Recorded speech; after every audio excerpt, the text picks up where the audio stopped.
दोस्त lathe machine खरीदना एक निवेश है। ये कोई ऐसी चीज नहीं है कि हम घर पे ला करके इसे शोरूम में रखेंगे। इससे हमें काम लेना है, इससे पैसे कमाने हैं। तो दोस्त लेथ मशीन खरीदने से पहले बहुत ही सावधानी बरतनी चाहिए। दोस्त नई मशीन में कई बार मैंने देखा है कहीं उसके स्पेंडल में दिक्कत, कहीं उसकी मोटर ज्यादा लोड नहीं दे रही, कहीं हमारा एको पीस बन के तैयार नहीं हो रहा। और कभी कभी नई मशीन में इतना वाइब्रेशन देखने को मिलता है कि नया टूल 2 मिनट में टूट जाता है हमारा। तो दोस्त आज मैं 10 पॉइंट आपको ऐसे बताने वाला हूँ जो अगर आप ध्यान रखेंगे तो लेथ मशीन के मामले में आप कभी धोखा नहीं खाएंगे और अपने वर्कशॉप में एक अच्छी लेथ मशीन लेकर के जाएंगे।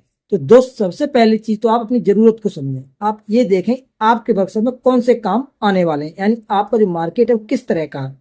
छोटे स्पेयर पार्ट्स का या बड़े जॉब उस पे बनाने हैं, आपको साफ्टों में चूड़ी काटनी है, बड़े चक की जरूरत है, छोटे चक की जरूरत है। पहले आप अपनी जरूरत के हिसाब से तय कर लें आपको कितनी बड़ी मशीन चाहिए। तो दोस्त हमारे हिसाब से एक बार बड़ी मशीन पे छोटा काम हो सकता है, छोटी मशीन पे बड़ा काम होना मुश्किल हो जाता है। तो एक ऐसी मशीन खरीदो जो अगर भविष्य में बड़ा काम आपके पास आ जाए तो वो भी आसानी से कर सको। इसलिए आपको 8 से 10 फीट वेट की लेथ मशीन खरीदनी चाहिए। अगर आपका बजट थोड़ा कम है 6 से 8 की भी खरीद सकते। और दोस्त आपको पता होना चाहिए लेथ मशीन का सबसे महत्वपूर्ण हिस्सा बेड ही होता है। अगर बेड घिसा हुआ है तो मशीन आपकी कभी भी सटीक काम करके नहीं देगी। अगर आप सेकंड हैंड मशीन ले रहे हैं और उसके बेड पे ज्यादा घिसा हुआ है तो ऐसी मशीन बिल्कुल भी ना लें। और नई मशीन ले रहे हैं फिर भी बेड पे ध्यान दें, कहीं ये बेड नया है, ऐसा नहीं कि पुराना बेड ही नया करके इसमें फिट कर दिया गया हो। अगली बड़ी महत्वपूर्ण चीज है स्पेंडल का रनआउट चेक करें। 2-4 बार चेक घुमा करके देखें। अगर स्पेंडल में कंपन है, रनआउट ज्यादा है तो 100% मशीन की फिनिशिंग खराब आएगी और सटीक माप भी नहीं मिलेगी। नंबर 4, गियर बॉक्स की आवाज। मशीन की सभी स्पीड बदल बदल करके मशीन चला करके देखें। ऐसा ना करें उसने एक स्पीड पे मशीन चला करके दिखा दी, आप संतुष्ट हो गए और मशीन लेकर के आ गए। ऐसा नहीं करना, हर स्पीड पे मशीन को चेक करना है। अगर गियर बॉक्स में तेज आवाज, झटका सा लगता है, कभी कभी ऐसा लगता है जैसे रुक रुक के चल रहा है, ऐसी दिक्कत आ रही है तो मशीन को वहीं तुरंत छोड़ दें। अगला है कैरेज और क्रॉस स्लैट चेक करें। हैंडल घुमा कर देखें। अगर हैंडल में बहुत ज्यादा ढीलापन है तो मशीन की एक्यूरेसी कम होगी। अगला आपको सबसे ज्यादा ध्यान देना है लीड स्क्रू और ऑटो फीड पे। ऑटो फीड और थ्रेड कटिंग दोनों चला करके देख लें। और अगर इनमें कोई समस्या है तो ये चीजें ऐसी हैं, अगर आप बाद में रिपेयर करवाते हो तो बहुत खर्चा आता है, इसलिए ऐसी मशीन को तो बिल्कुल हाथ ही ना लगाएं। अगला है मोटर इलेक्ट्रिक सिस्टम। इसे अच्छे से जांचें।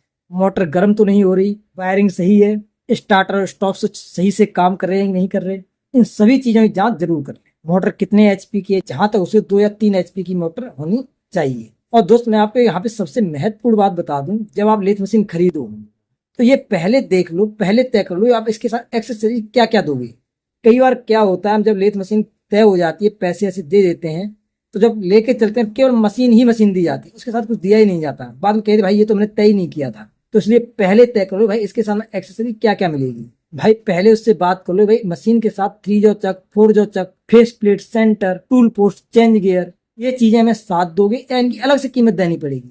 इसका जो भी है वो आप पहले से ही तय सेट कर लो, तो इन चीजों की भी अलग से लेने से काफी ज्यादा कीमत होती है। और सबसे जरूरी चीज, एक टेस्ट कट जरूर करें। मशीन खरीदने से पहले एक सैंपल जॉब बना करके जरूर देख लें। अगर आप मशीन पे कोई जॉब बनाते हो, आधा 1 घंटे काम करते हो, तो ज्यादातर चीजें आपके पकड़ में आ जाएंगी। किसी के बताने पर ही भरोसा करके मशीन को ना लें और हमेशा ऐसी कंपनी की मशीन खरीदें जिसके स्पेयर पार्ट्स आसानी से मार्केट में मिल जाते हैं। तो अगर स्पेयर पार्ट्स ही आसानी से मार्केट में नहीं मिलेंगे तो आपकी मशीन खड़ी रहेगी और आपका काम सफर करेगा। और ये तो सबको पता है कि सबसे बड़ी समस्या तभी होती है हमारे काम के दौरान मशीन बंद हो जाती है, क्योंकि उस समय कस्टमर का भी प्रेशर होता है, उसका भी उधर ब्रेक डाउन हो रहा होता है, उसे अर्जेंट में जॉब चाहिए होता है। ऐसे समय पर अगर मशीन खराब हो जाती है बहुत तगड़ी समस्या हो जाती है। तो दोस्त हमेशा लेथ मशीन खरीदते समय केवल पेंट देख करके मशीन ना खरीदें, क्योंकि अक्सर नए पेंट के अंदर खराब चीजें भी लगी होती है। तो दोस्त आपकी मशीनें अच्छी चलें, आपका काम अच्छा चले, आप एक के बाद एक मशीन खरीदते जाएं। और आपको किस तरह की जानकारी चाहिए एक बार कमेंट करके बताएं, समय निकाल करके हम आपको बताने की जरूर कोशिश करें।